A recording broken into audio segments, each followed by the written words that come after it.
Rasulullah SAW satu kali bersabda, ya, di orang-orang itu pada salat sunnah di masjid, lalu Nabi menyampaikan, "Sallu ayyuhan nasi fi buyutikum."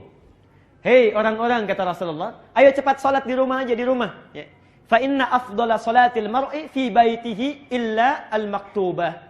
Salat yang terbaik yang dilakukan oleh setiap orang itu lebih bagus di rumahnya, kecuali salat yang fardu, salat wajib. Ya. Di salat sunnah, ya, dari hadis ini sebaiknya dilakukan di mana? Di rumah. Ya. Adapun salat fardu sebaiknya dilakukan di mana? Di masjid, melalui hadis ini. Ya, ya Rasulullah, apakah qabliyah saja? Ya. Apakah qabliyah saja? Tidak. Ternyata ba'diyah juga sebaiknya dilakukan di rumah. Hadis dari Jabir yang ini bin Abdullah. Ya. Hadis dari Jabir bin Abdullah. Kata Rasulullah sallallahu alaihi wasallam, "Idza qada ahadukumus shalah fi masjidihi, idza qada ahadukumus salata fi masjidihi." Kalau seseorang telah menunaikan salat fardu di masjidnya, perhatikan, sudah salat fardu di masjidnya, maka tunaikan, bahasa hadis, faj'al fi baitihi nasiban min salatih. Ya. Maka jadikan sisa salatnya itu di rumahnya. Jadikan sisa salatnya di rumahnya. Fa innallaha ja'ilun fi baitihi bis shalah khaira. Karena sungguh Allah Subhanahu wa taala akan memberikan kebaikan-kebaikan pada sisa salatnya itu saat dia berada di rumahnya. Ya. Jadi maksudnya kata para ulama, supaya di rumah itu banyak tempat sujudnya. Ya, ramai dengan ibadah. Itu yang akan nanti memberikan kesaksian pada kita di akhirat nanti. Karena mulut terkunci, tangan diikat, cuma nanti benda-benda yang bersaksi kepada Allah. Idza zulzilatil ardu. Kemudian wa akhrajatil ardu wa qala al insanu, ayat keempatnya, yauma idzin tuhadditsu. Nah, jadi kata Al-Qur'an, saat bumi ini digoncangkan hancur seluruhnya, manusia pada keheranan, ada apa ini, diwafatkan semuanya, dibangkitkan, semuanya akan diam. Yang bersaksi itu tempat-tempat dan benda-benda yang kita pijak. Yauma idzin tuhadditsu akhbaraha. Benda menceritakan apa yang terjadi. Perhatikan. Antum salat di rumah. Karpetnya sudah kita sediakan, dipakai salat. Itu nanti yang akan bilang kepada kita, "Ya Allah, saya pernah dipakai sujud oleh orang ini. Tanggal sekian, bulan sekian, jam sekian." Ya. Masya Allah. Jadi jangan hanya ramaikan di masjid, rumah pun ramaikan. Ya. Karena itu ada saran dari para ulama, ini saran sangat bagus Bu ya, Pak. Kalau Anda memiliki sesuatu yang baru, pakai dulu untuk kepentingan Allah. Supaya mudah hisabnya. Misal, kita beli baju baru ini, Masya Allah ya.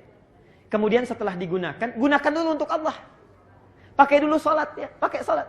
Supaya saat ditanya dalam hisab itu ringan jawabnya. Dari mana rezeki yang kamu pakaikan itu untuk beli pakaian? Ya Allah, Engkau Maha tahu, Engkau bisa melihat dan mengetahuinya dengan pasti. Rezekinya saya dapatkan dari si A yang sangat halal. Dan Engkau ketahui itu.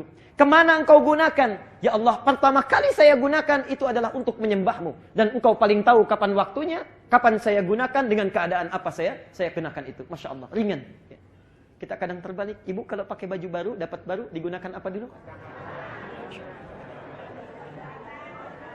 Masya Allah.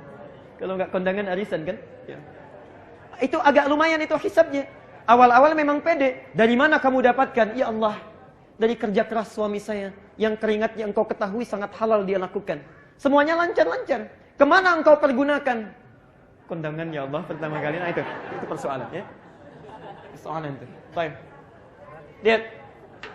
Hadis yang kedua dari Jabir bin Abdullah, ya. Maka ramaikan rumah dengan ibadah. Itu salat ba'diyahnya. Jadi kalau yang ada yang tanya qabliyah ini dalilnya, ba'diyah ini dalilnya. Tapi pertanyaannya, apakah semua salat sunnah itu mesti di rumah? Nah, baik. Ditakhsis oleh Nabi, dikhususkan. Lihat pernyataannya, jangan berhenti di sini, ya. Alhamdulillah. Jangan berhenti di sini. Kalau Anda cuma baca 1-2 hadis saja, akan diambil kesimpulan berarti semua salat sunnah itu mesti di rumah. Perhatikan. Hadis selanjutnya, Abdullah bin Zaid bertanya kepada Rasulullah. Perhatikan pertanyaannya, yarhamkallah. Ya Rasulullah, wahai Rasulullah, ayyuma afdalu min salati? Ya. Mana yang paling afdal di antara salat saya? Hal salati fil bait amil fil masjid? Am fil masjid? Apakah salat yang saya lakukan di rumah saya atau di masjid? Okay.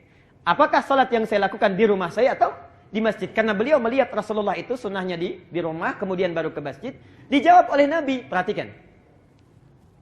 Lihat jawabannya ya.